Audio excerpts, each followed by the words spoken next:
So, how many of you wants to be doctors when you grow up? Auntie I.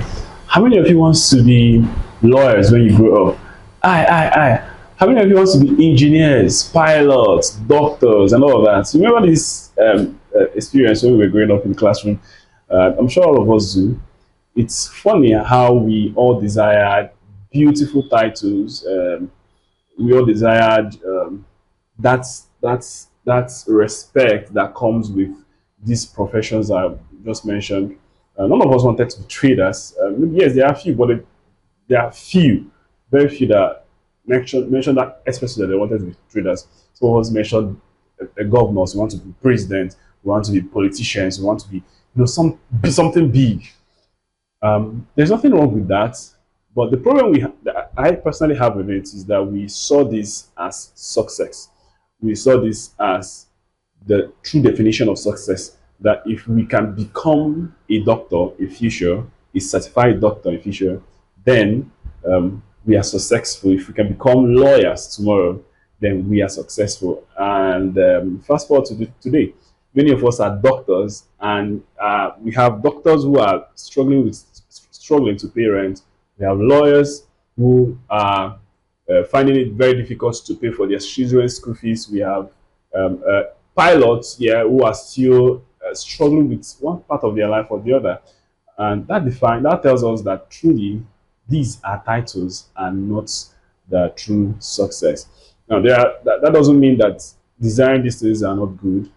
It is okay to desire that, but we should also have in mind that these are just titles and not the true definition of success. So somehow this same thing, I also find it repeating in the current world. We've grown, but yet it is as though the same cycle is repeating again in a different style. Business owners are aiming to have something like metrics. These are what we call vanity metrics. Like I want the business to have 1 million followers across all our social media platforms. We want to have an influencer. We want to endorse an influencer. We want to have our billboards across the entire city. These are beautiful. They are not bad, but this does not still define success in business. You can end up having your billboard across the entire city simply because of the fact that this thing does not truly mean success. You can have 1 million followers across your social media platforms, yet you are not successful. The business is not succeeding. You can endorse an influencer, yet you will not make sales. You can have billboards across everywhere. People can see your ads on newspaper, hear your ads on the jingles across the radio stations, but that doesn't define success. So success actually comes when there is value. You need to learn how to create value. You need to learn how to attract value. Then you need to also learn how to sustain value. These three things are important. Learn how to create it. That's by solving problems, creating opportunities. Now, uh, by attracting it, I mean selling the value you've created to people who need it.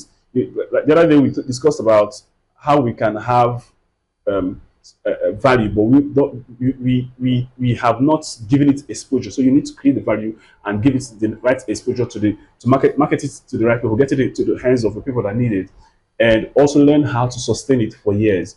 This can truly define success. We have undergraduates that are way successful in life than those who actually achieve their dreams of becoming doctors. Right? It was a lie we were told growing up.